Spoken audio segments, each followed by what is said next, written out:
Hello everybody, welcome. It's such a beautiful day. It's a good morning here. Good afternoon, good evening, wherever you are. I'll show you we're gonna read Evelyn Underhill's. We're gonna enter back into this book on mysticism, studying the nature and development of spiritual consciousness. And so it's just a profound book, and I can't even believe that it was made. I can't believe that we have access to things like this. I just got back from Rome, and it's like,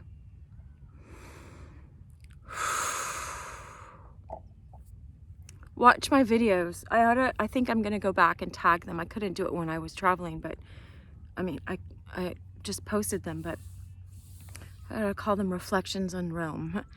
It's just, it's important to take some time out of your busy schedule and just be somewhere. And even when you're on a holiday, not have an agenda. I recommend it. I'm not trying to give you advice. I'm just saying it really helped me just relax. Even though I made some videos while I was there,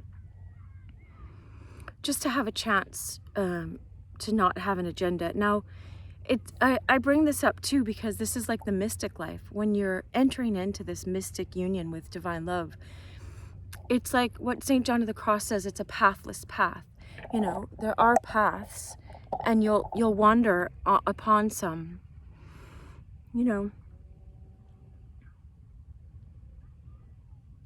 but it's like suddenly you enter into like in Rome, you come about these ruins that were there since 300 AD.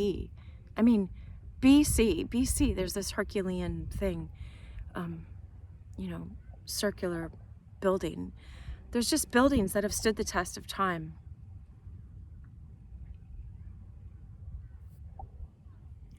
And the impression of that on me was that, our soul is like that. If you imagine a soul being like that, I don't know all of the history of everything, right?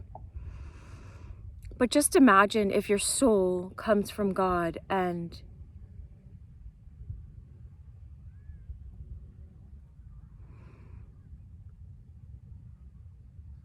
without getting into any religious debates, just imagine if it was thousands and thousands of years old. It's like, what are the parts of our soul that are going to last and that are going to stand the test of time?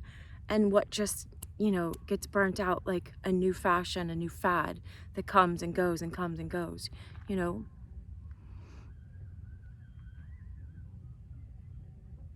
Mysticism, we're studying. Evelyn will talk to us about it. This book is from 1910, so it's free for me to read. I was just going to read it myself, and I decided to read it aloud to people here on my YouTube channel, right? And on the podcast now. And it's just so funny how that happens. She influenced C.S. Lewis and Tolkien and the Inklings. Charles Williams really liked her. He was an Inkling. She told C.S. Lewis his idea of God was too tame, not wild enough. And he came up with Aslan after that. So there are very important people in this world that are just living, and they look like they're living regular lives. But each of us have gifts, and it's our job to exercise those gifts. And entering into this book helps us see more into our soul nature and how to develop that, and what it looks like to surrender yourself to divine love, to God. And I mean, look at how Christ lived, The word Buddha means awakened one. People that have sought the truth, because Buddha came before Christ came, but people that have sought the truth in all these different ages, Christ said, I am the truth, right? I am embodying this, right? So it's just like people say, how can we be like Christ? You know, it's like, well, he was a mystic through and through, right? But he also took action.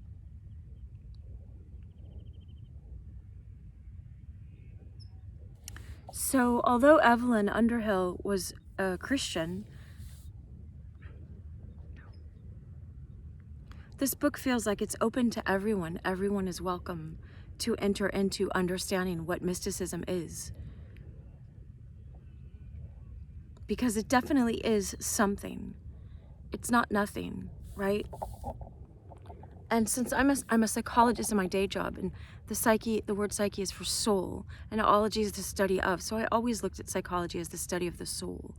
And so I invite you to come study the soul with me, and not just study it like under a microscope, you know, like we have this agenda, but just be present with your own soul and with your soul's journey, because divine love, God calls each of us on this journey back to this union. Oh, I have my dog here too.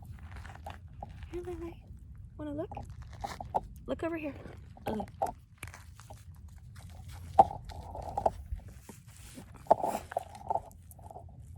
Princess Leia. She's resting. It took us a long time to get up here today.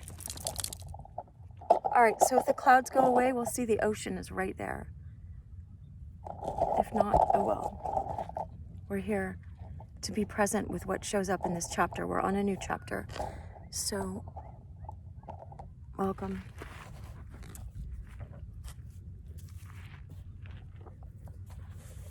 Chapter 8 in the second section of this book, called The Mystic Way.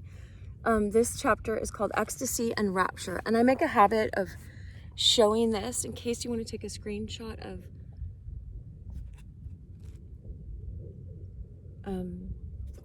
she talks about what she's going to talk about. So let's go into that. Ecstasy is the last term of contemplation. Mystics regard it as a very favorable state.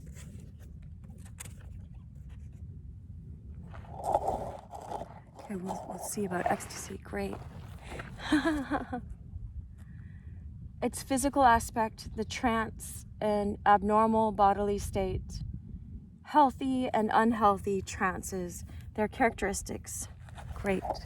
That's good to know. St. Catherine of Genoa, psychological aspect of ecstasy, complete monoideism, a temporary unification of consciousness, often helped by symbols. St. Catherine of Siena, description of healthy ecstasy, it entails a new perception of reality.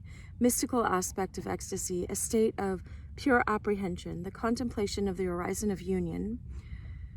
Sometimes hard to distinguish from it, the real distinction is in entrancement. St. Teresa on union and ecstasy. Results of ecstasy confirm those of contemplation.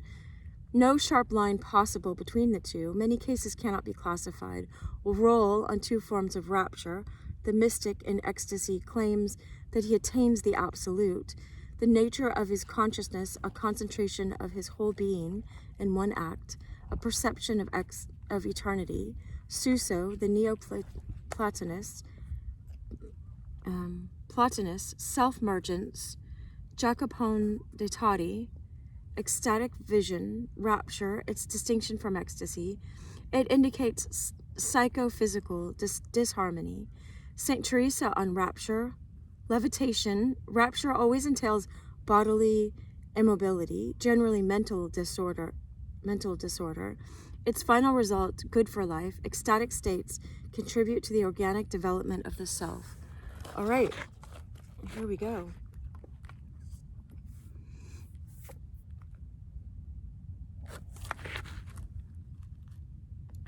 Since the primal object of all contemplation is the production of that state of intimate communion in which the mystics declare that the self is in God and God is in her, it might be supposed that the horizon of union represented the end of mystical activity, insofar as it is concerned with the attainment of a transitory but exalted consciousness of oneness with the Absolute.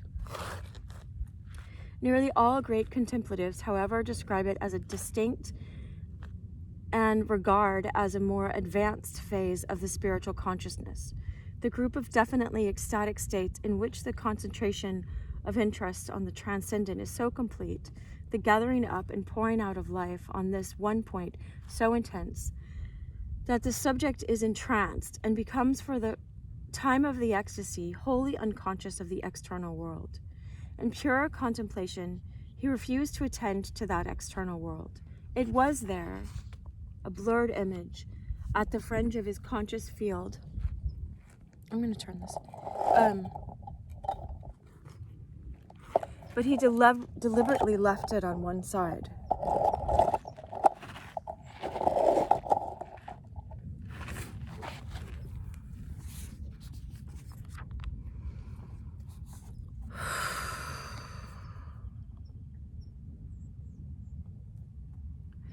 In ecstasy, he cannot attend to it. None of its messages reach him, not even those most insistent of all messages, which are translated into the terms of bodily pain. Mystics of all ages have agreed in regarding such ecstasy as an exceptionally favorable state, the one in which man's spirit is caught up to its most immediate vision of the divine.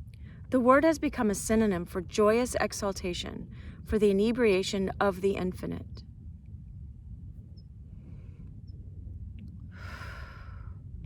The induced ecstasies of the Dionysian mysteries, the metaphysical raptures of the Neoplatonists, the voluntary or involuntary trance of Indian mystics, and Christian saints, all these, however widely they may differ in transcendental value, agree in claiming such value, in declaring that this change in the quality of their consciousness brought with it an expansive and unforgettable apprehension of the real.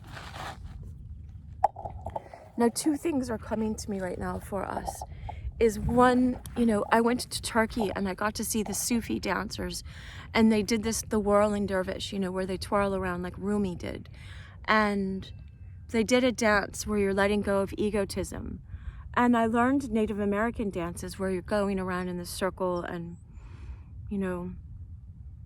it's kind of a picture of surrendering all to the Creator and asking the Creator to help you with your crops or whatever, or with, a hunting of the buffalo or the movement of the tribe or whatever, you're surrendering everything to God and asking for direction. And then I also thought of when I went to the island of Patmos, there's the cave where St. John got the book of Revelation 2,000 years ago, right? Almost 2,000, because that was about AD 70 or a little bit after that, I think. Anyway,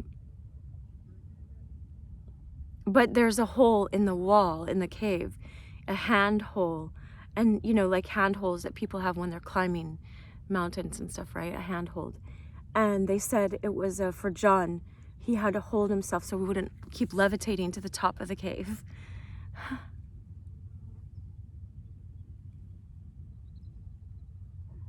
You think these things are made up, but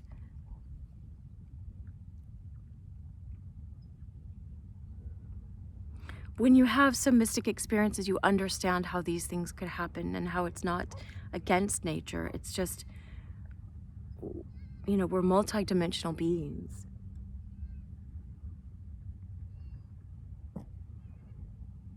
I'm wondering, there's goats on the way other side of that hill. It's so cool. I wish, if you look up my biking video, one time I went there with my bike. It was so awesome. I really would like to go back, but it's like a 3-hour hike day or a 3-hour bike ride to see them. But they're really cool. They use them to eat up the grass on these mountains. They keep goats. The city does, I think. All right. Welcome. If you didn't yet, I appreciate it if you give this a thumbs up and hit the share button so you can copy the link and give it to someone else after you know, and I have a whole playlist, so you can start at the beginning. After this, I always say welcome to the one that found you, you know. Welcome, you got the chapter on ecstasy. Clearly, this apprehension will vary with the place of the subject in the spiritual scale. The ecstasy is simply the psychophysical agent by which it is obtained. It is hardly a paradox to say, says Myers, M-Y-E-R-S, not the same spelling as mine. I'm Meyer, Dr. Cheryl Meyer. I don't think I introduced myself. Hi. That the evidence for ecstasy is stronger than the evidence for any other religious belief. Of all the subjective experiences of religion, ecstasy is that which has been most urgently, perhaps to the psychologist, most convincingly asserted, and it is not confined to any one religion. And then she has her own ellipsis. From the medicine man of the lowest savages, I don't know that they are low, right? But that's how people of that time saw them. And unfortunately, it's kind of like propaganda. Well, there are some savages that just, you know, cannibalistic and stuff like that. That's quite savage. So anyway, from the medicine man of the lowest savages up to St. John, St. Peter, and St. Paul with the Buddha. Oh, good. I didn't know she was going to mention the Buddha, right? And Mahomet on the way, we find records which, though morally and intellectually much differing, are in psychological essence the same. Wow. This is from Human Personality and Its Survival of Bodily Death, Volume 2, page 260. I'm just reading the footnote on the bottom. Oh, wait. Yeah. There are three distinct aspects under which the ecstatic state may be studied. A, the physical, B, the psychological, and C, the mystical. Many of the deplorable misunderstandings and still more deplorable mutual recriminations which surround its discussion come from the refusal of the experts in one of these three branches to consider the results arrived at by the other two. So of the physical, the psychological, and the mystical, right? A, physically considered, ecstasy is a trance, more or less deep, more or less prolonged. The subject may slide into it gradually from a period of absorption in. One of my friends kept saying, you need to do this plant medicine. You need to do this plant medicine. I'm like, I don't need to. Like, God can take me into these states. Oh, there's little pheasants over there. So Leia's looking at them. As God wishes, right? It's like sometimes when you keep chasing after something, it keeps being elusive. It's out there. And if you just accept what is, you know, you're brought into these things without chasing them.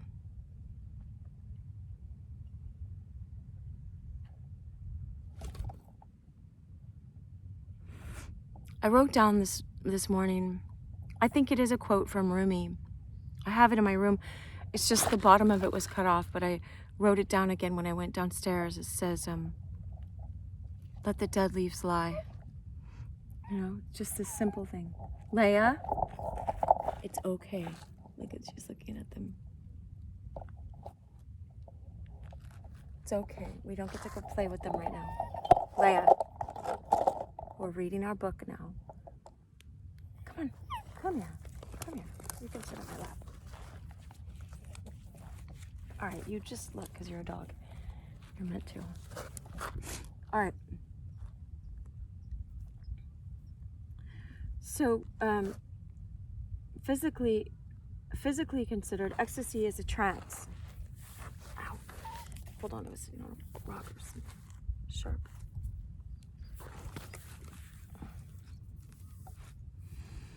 Now, sometimes, I'm not even kidding, sometimes in some of these videos, as we're listening to the story, it becomes like, and I read for us on my YouTube channel, The Princess and the Goblin and the Princess and the Cardi. If you want to enter into a mystical state, go listen to those. Just listen to the playlist and be really present, intensely present. You know, I'm not guaranteeing it because you can't chase after these things and insist you have to do this for me, right? But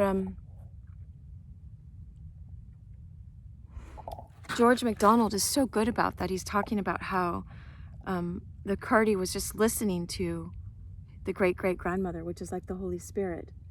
And she was weaving a story, and he was in and out of it. And it's like you're entering into a dream when you read George MacDonald.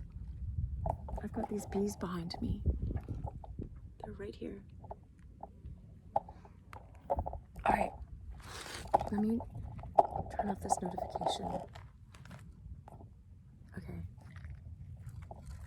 I have this on Do Not Disturb, but sometimes I get notifications. That was telling me you can go roller skate this morning. Very important notification. Besides going to Rome, you know, it's like breaking up your day sometimes, if you can, you know, with something like this, even for your lunch hour, or, you know, something like just roller skating for an hour. That's for me, but, you know.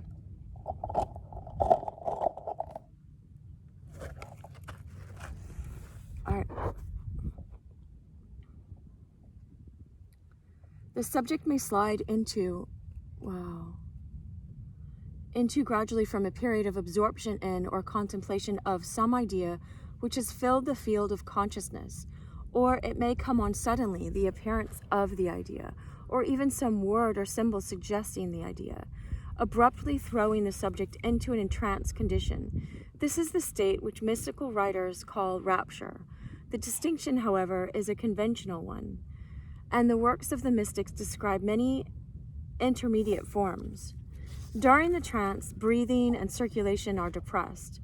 The body is more or less cold and rigid, remaining in the exact position which it occupied at the oncoming of the ecstasy, however difficult and unnatural this pose may be. Sometimes entrancement is so deep that there is complete anesthesia, as in the case which I quote from the Life of St. Catherine of Siena. Credible witnesses report that Bernadette, the visionary of Lourdes, held the flaming end of a candle in her hand for 15 minutes during one of her ecstasies. She felt no pain, neither did the flesh show any marks of burning. Similar instances of ecstatic anesthesia abound in the lives of the saints. The trance includes, according to the testimony of the ecstatics, two distinct phases: A, the short period of lucidity, and B, a longer period of complete unconsciousness, which may pass into a death-like catalepsy lasting for hours, or, as once with St. Teresa, for days. The difference between union and trance, says Teresa, is this, that the latter lasts longer and is more visible outwardly, because the breathing gradually diminishes, so that it becomes impossible to speak or to open the eyes. And though this very thing occurs when the soul is in union, there is more violence in a trance, for the natural warmth vanishes, I know not how, when the rapture is deep. And in all these kinds of horizon, there is more or less of this. When it is deep, as I was saying, the hands become cold and sometimes stiff, straight as pieces of wood. As to the body, if the rapture comes on when it is standing or kneeling, it remains so. And the soul is so full of the joy of that which our Lord is setting before it, that it seems to forget to animate the body and abandons it. If the rapture lasts, the nerves are made to feel it. Such ecstasy as this, so far as its merely physical symptoms go, is not, of course, the peculiar privilege of the mystics. It is an abnormal bodily state, caused by a psychic state, and this causal psychic state may be healthy or unhealthy, the result of genius or disease. It is common in the strange and little understood type of personality called, quote, sensitive or mediumistic. It is a well-known symptom of certain mental and nervous illnesses. A feeble mind concentrated on one idea, like a hypnotic subject gazing at one spot, easily becomes entranced. However trivial the idea which gained possession of his consciousness. Taken alone then, and apart from its content, ecstasy carries no guarantee of spiritual value. It merely indicates the presence of certain abnormal psychophysical conditions. Leia, sit. Good girl, good girl. Come on, we're not going to whine about that right now.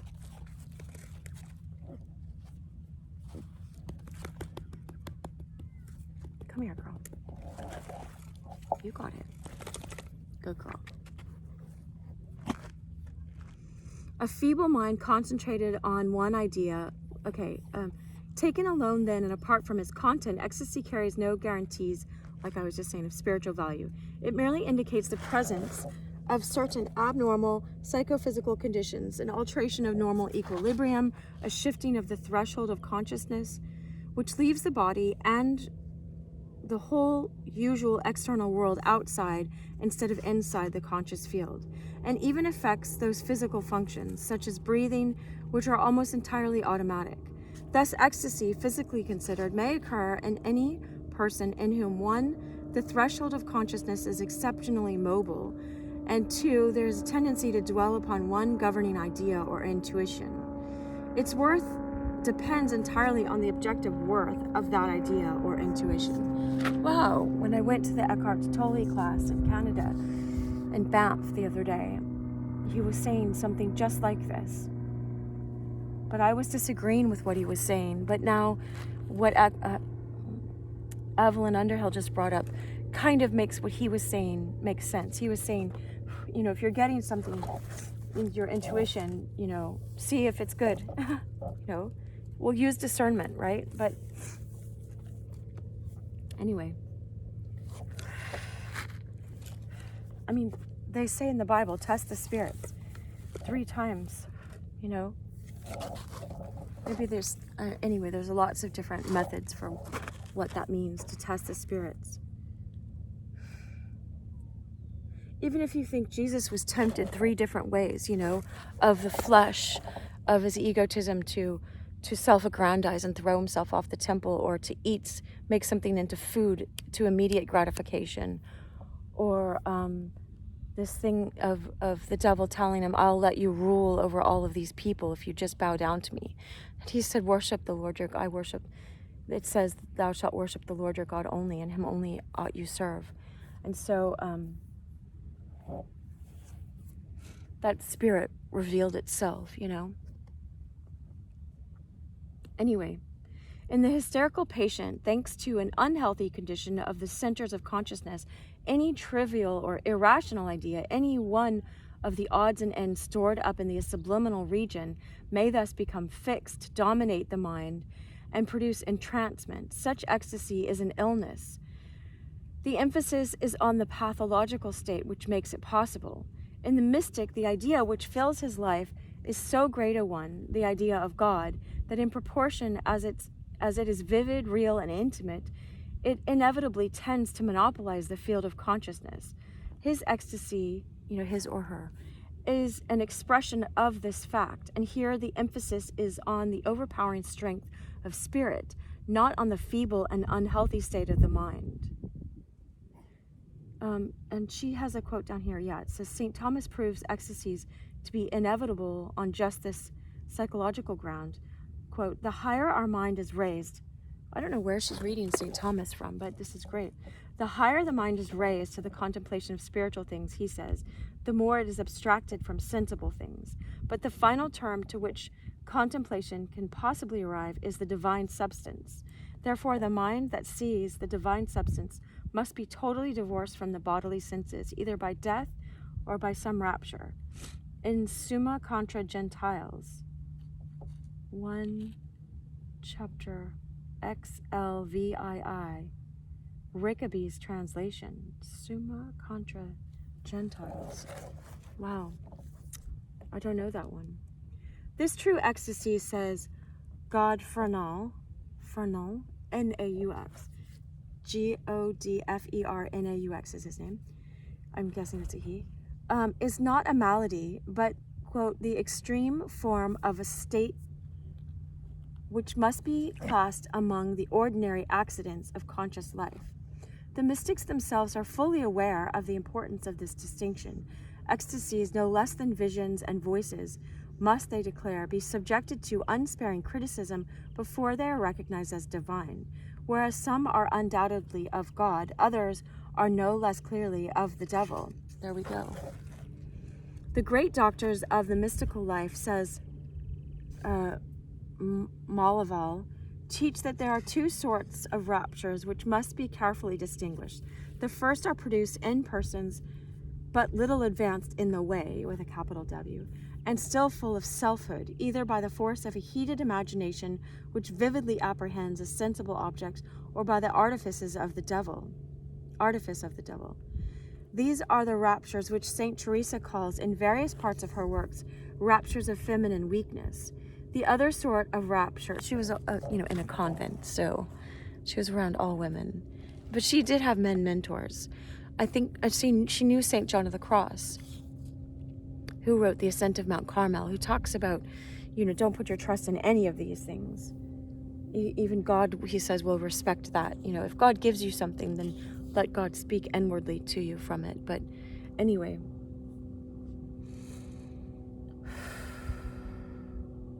the great, where was I? Oh, feminine weakness. The other sort of rapture is, on the contrary, the effect of pure intellectual vision in those who have a great and generous love for God. To generous souls who have utterly renounced themselves, God never fails in these raptures to communicate high things.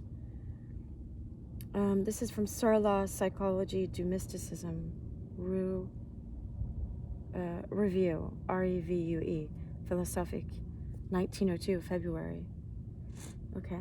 All the mystics agree with Malaval in finding the test. He has a different book down here, La Pratique de la Vraie, that means true, theological mystic. She can read French and, I don't know, whatever other languages. I only took Greek and some Spanish. Now a little bit of Italiano and some French, but just because I lived in Montreal for a year. God never fails in those raptures to communicate high things. All the mystics agree with Malaval in finding the test of a true ecstasy, not in its outward sign, but it's in its inward grace. That's what I was just saying. Wow. That's what St. John of the Cross teaches, It's after value. And here psychological science would be well advised to follow their example. The ecstatic states, which are supreme instances of the close connection between body and soul, have bodily as well as mental results. And those results are as different and as characteristic as those observed in healthy and in morbid organic processes. If the concentration has been upon the highest center of consciousness, the organ of spiritual perception, if a door has really been opened by which the self has escaped, or an instant to the vision of that which is, the ecstasy will be good for life. The entrancement of disease, on the contrary, is always bad for life, its concentration being upon the lower instead of the higher levels of mentality. It depresses rather than enhances the vitality, the fervor, or the intelligence of its subject, and leaves behind it an enfeebled will and often moral and intellectual chaos. Well, I'm still discerning one that I got. We'll see. We'll see which category it fits in.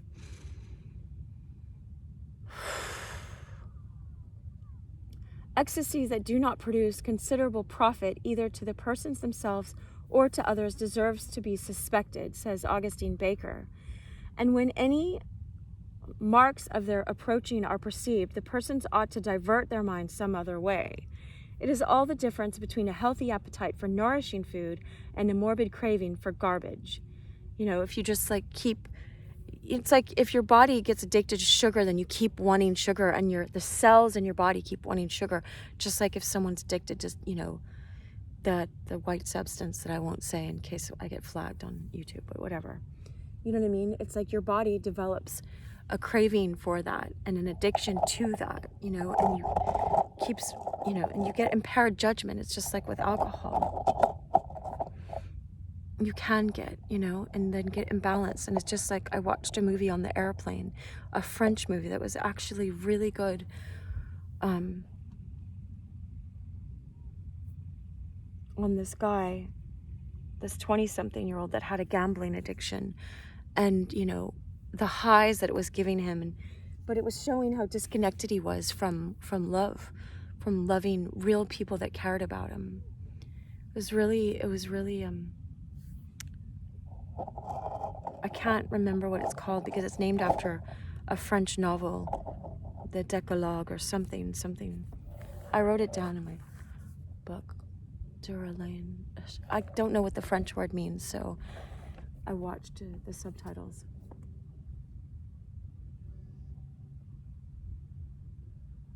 Henri, I think the main actor's first name is Henri. Henry. I'm not sure. I wrote it down too, but it's on my phone and that's what I'm using to video. All right. So sometimes both kinds of ecstasy, the healthy and the psychopathic, are seen in the same person. Thus, in the cases of St. Catherine of Genoa and St. Catherine of Siena, it would seem that as their health became feebler and the nervous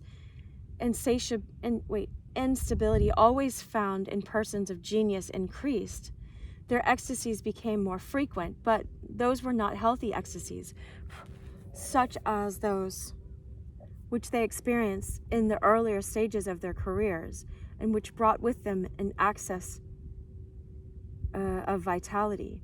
They were the results of the increasing weakness of the body, not of the overpowering strength of the spirit. And there is evidence that Catherine of Genoa, that acute self-critic, was conscious of this fact. So she was an acute self-critic, was conscious that it wasn't good for her. I've had, anyway, I won't go into mine, but definitely experienced that weren't not good for me. But thank God for, in my case, priests that were very dedicated to being grounded, and and still you're entering into a mystic state when you enter a mass. You're entering into the heavenly realms. That's what all of the Jewish holidays were meant to be, to replicate. You're re-experiencing the Passover when God separated the Red Sea and took you out of the slavery of sin, out of Egypt. All of these are mystic experiences. Every mass, if you're Anglican or Catholic, they believe that, this is the transubstantiation of Christ's body and blood in some form or another. That is a mystic experience that you're choosing to enter into.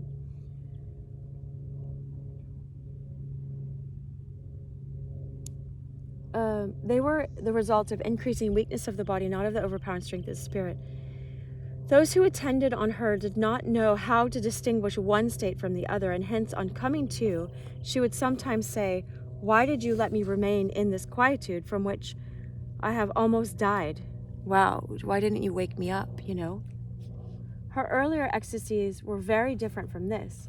They had, in a high degree, the positive character of exaltation and life enhancement, consequent upon extreme concentration on the absolute, with a capital A, God, as well as merely negative character of annihilation of the surface consciousness.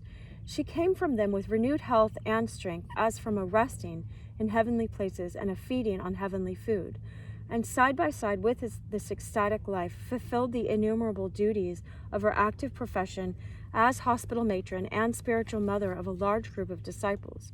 Many times, says her legend, she would hide herself in some secret place and there stay, and being sought, she was found upon the ground, her face hidden in her hands, altogether beyond herself, in such a state of joy as is beyond thought or speech, and being called, yea, even in a loud voice, she heard not. And at other times she would go up and down, as if beyond herself, drawn by the impulse of love, she did this. And certain other times she remained for the space of 6 hours, as if dead. But hearing herself called, suddenly she got up, and answering, she would at once go about all that needed to be done, even the humblest things. And in thus leaving the all, she went without any grief, because she fled all selfhood. Le proprietà, as if it were the devil. Thank God for that example, right? And when she came forth from her hiding place, her face was rosy as it might be a cherub, and it seemed as if she might have said, "Who shall separate me from the love of God?" Shall life nor death nor any other principality nor height nor depth nor things here or things above or things below. It's a verse of St. Paul.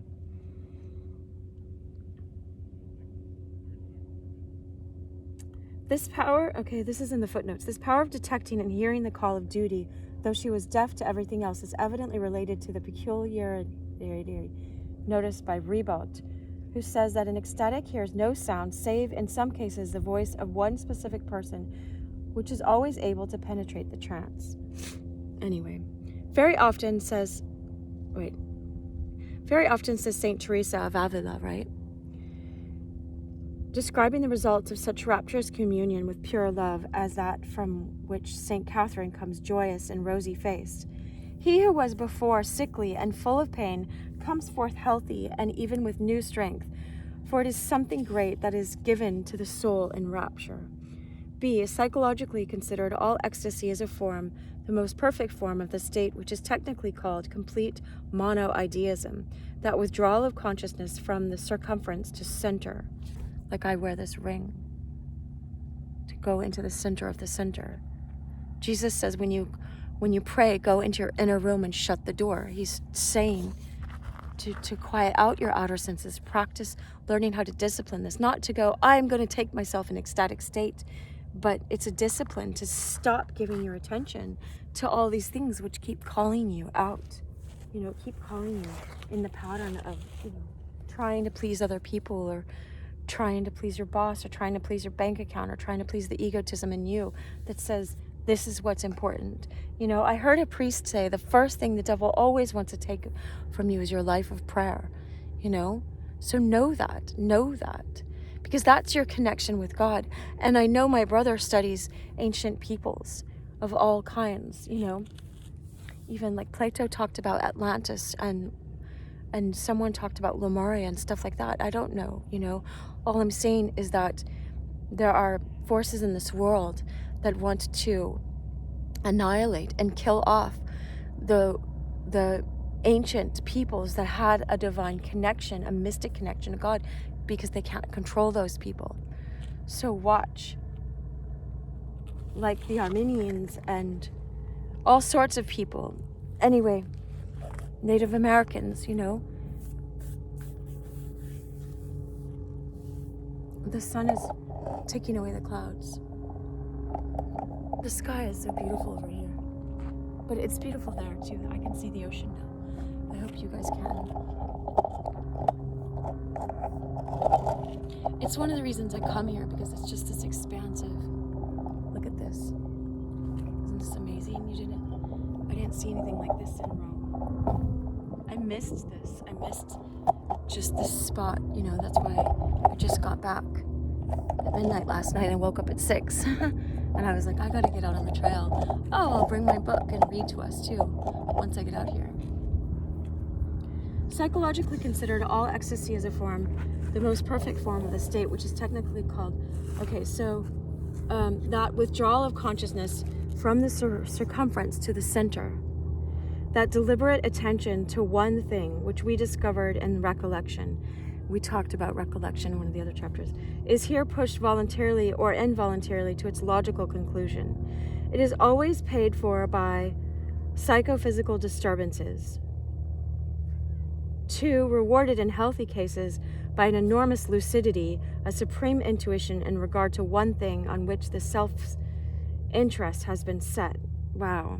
Okay, so such ecstasy then is an extremely exalted form of contemplation and might be expected to develop naturally from that state. A simple difference of degree, says Maury, separates ecstasy from the action of forcibly fixing an idea in the mind. Contemplation implies exercise of the will and the power of interrupting the extreme tension of the mind. In ecstasy, which is contemplation carried to its highest pitch, the will, although in the strictest sense able to provoke the state, is nevertheless unable to suspend it.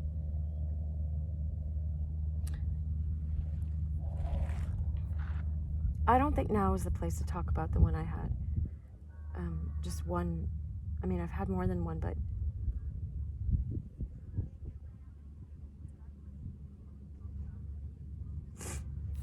but anyway, in complete monoideism, then, the attention to one thing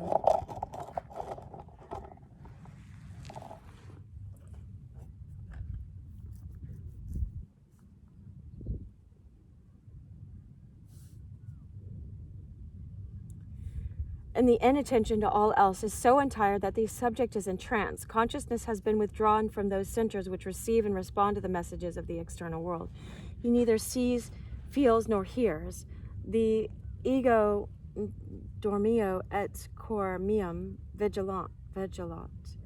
It's Latin. Of the contemplative ceases to be a metaphor and becomes a realistic description.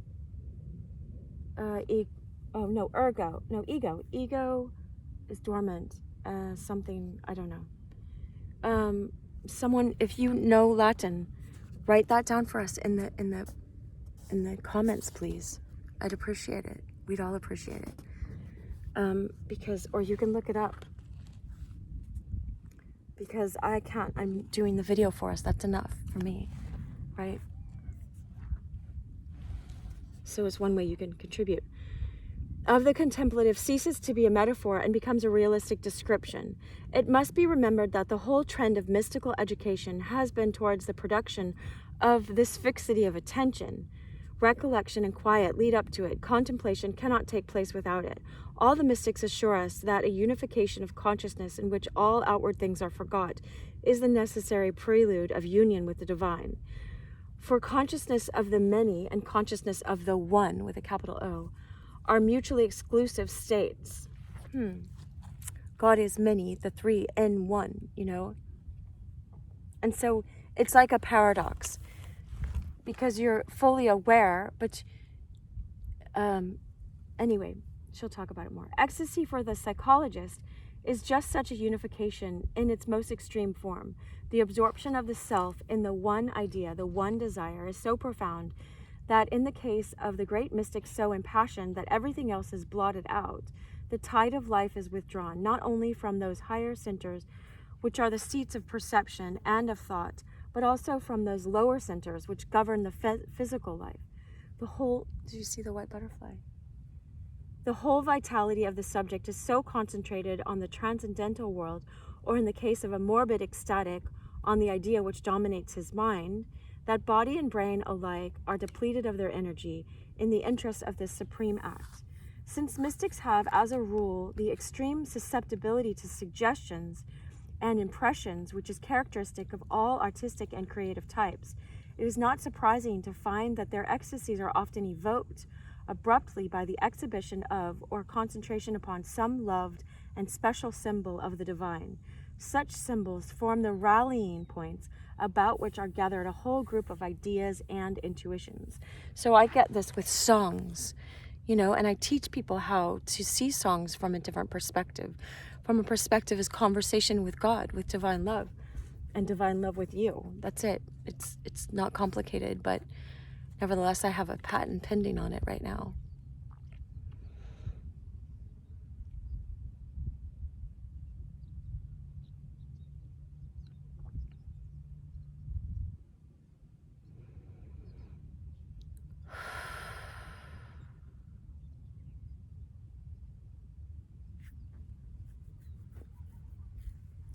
Their presence sometimes, the sudden thought of them will be enough in psychological language to provoke a discharge of energy along some particular path. That is to say, to stir to life all those ideas and intuitions which belong to the self's consciousness of the absolute, to concentrate vitality on them, to shift the field of consciousness and initiate the self into the world, that world of perception, of which they are, as it were, the material keys. Hence the profound significance of symbols for some mystics, their paradoxical clinging to outward forms, whilst declaring that the spiritual and intangible alone is real. All right, so this is why it's important. Some people say, guard your eye gates and your ear gates, and your mouth and your touch, and your taste. Guard all of that. It's Proverbs 4 says, guard your heart above all else, for it is the wellspring of life. When you are the sensitive type, when you do start getting really deep into being sensitive as like an artist, then, you just feel like everything's trying to manipulate you, and you're it's like everything's turned up to 11, it's like I can't unsee things. I have to ask God to help take away things that I accidentally have seen. Like when I'm uploading my videos on different platforms, sometimes they start playing things and I'm like, so it's just like, but you can ask, divine love is above that. If you're in your duty, then, but I just encourage you to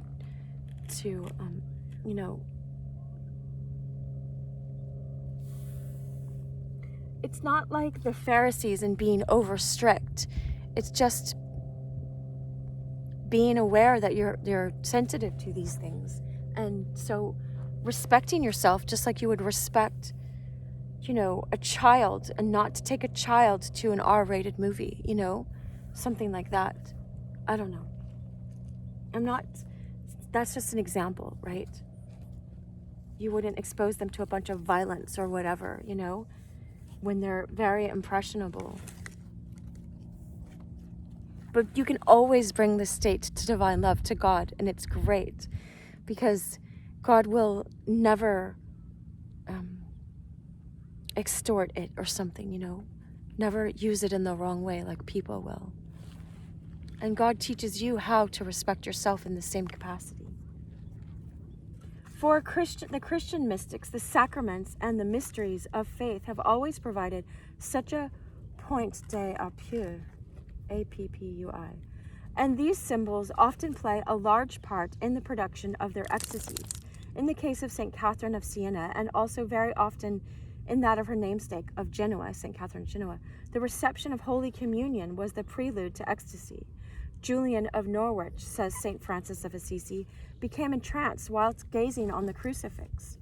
We are told of Denis, the Carthusian, that toward the end of his life, hearing the Veni Creator, or certain verses of the Psalms, he was at once wrapped in God and lifted up from the earth.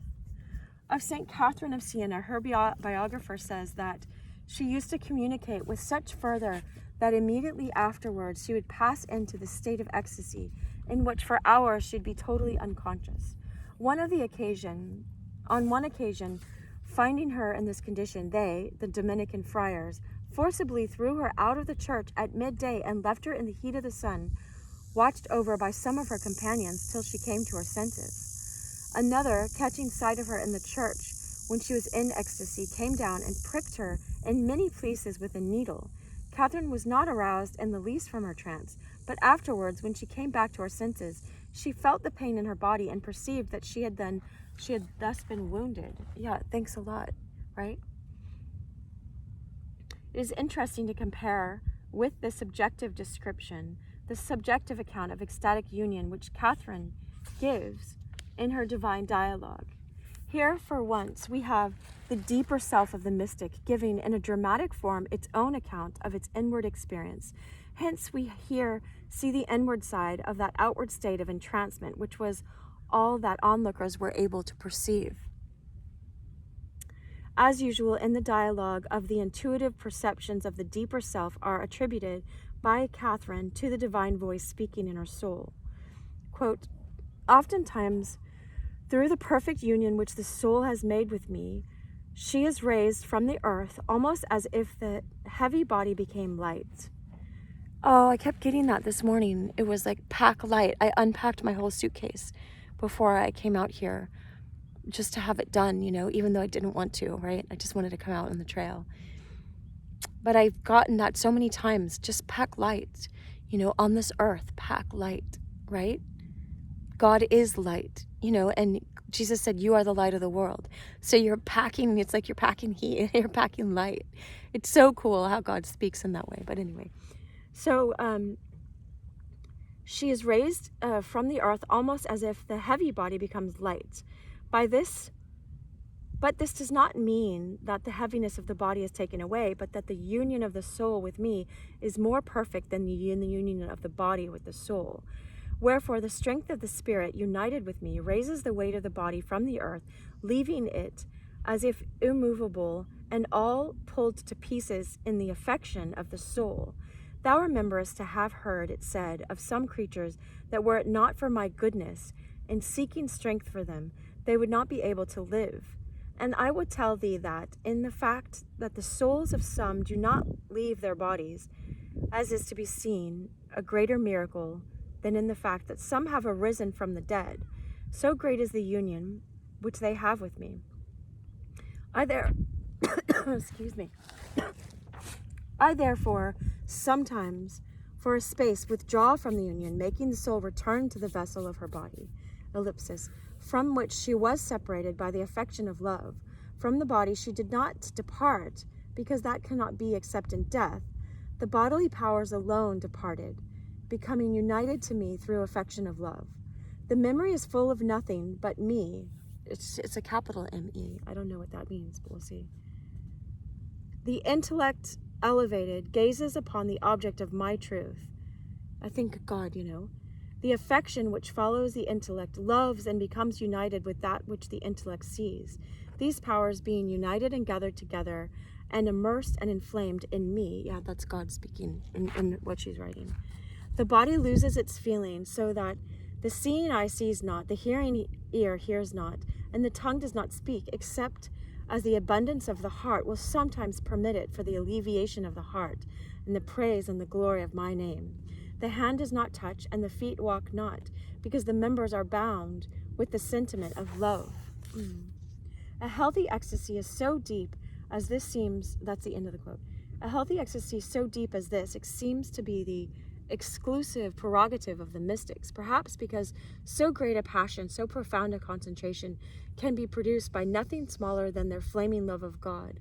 But as the machinery of contemplation is employed more or less consciously by all types of creative genius, by inventors and philosophers, by poets, prophets, and musicians, by all the followers of the triple star, I don't know what that is, no less than by the mystic saints, so too this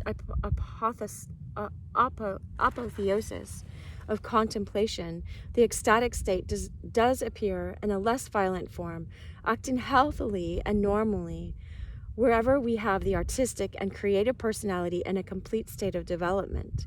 It accompanies the prophetic intuitions of the seer, the lucidity of the great metaphysician, the artist's supreme perception of beauty or truth. As the saint is caught up to God, so these are caught up to their vision, their partial apprehensions of the absolute life. Those joyous, expansive, outgoing sensations, characteristic of the ecstatic consciousness, are theirs also. Their great creations are translations to us, not of something they have thought, but of something they have known in a moment of ecstatic union with the, quote, great life of the all. We begin then to think that the, quote, pure monoideism, which the psychologist identifies with ecstasy, though doubtless a part, is far from being the whole content of this state. True, the ecstatic is absorbed in his one idea, his one love, he is in it and with it. It fills his universe.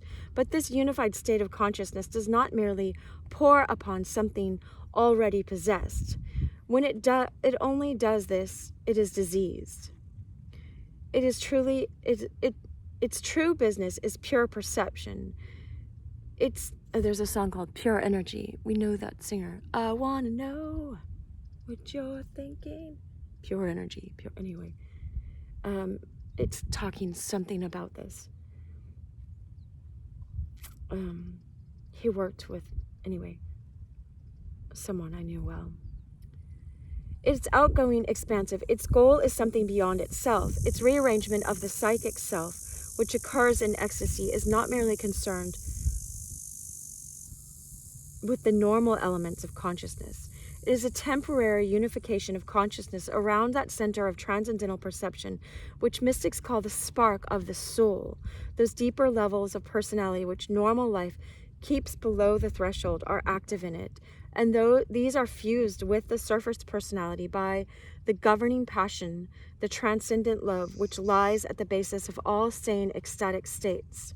The result is not merely a mind concentrated on one idea, nor a heart fixed on one desire, nor even a mind and a heart united in the interest of a beloved thought, but a whole being welded into one, all its faculties neglecting their normal universe, grouped about a new center, serving a new life, and piercing like a single flame the barriers of the sensual world.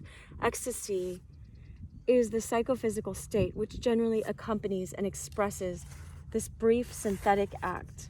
All right, I'm gonna stop there, and I want to take a picture of page 437 because I have this quote by Pavel Florensky that's very, very much the same as this. And there's one by Eckhart Tolle that's talking about, the artist goes into this realm whether they know it or not. Oh wow, the next chapter, chapter 9, is going to be the dark night of the soul. But anyway, we have ecstasy and rapture for probably one more video.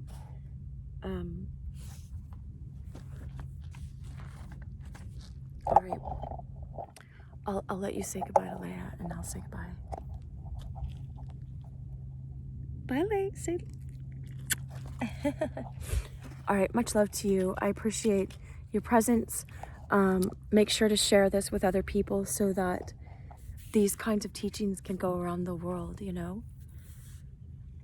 is, to me, this is what life is about, right? Understanding these things and living and mostly just surrendering ourselves to God, to divine love. I wish you love. If you pray to God, keep me in your prayers. All right, I wish you so much love.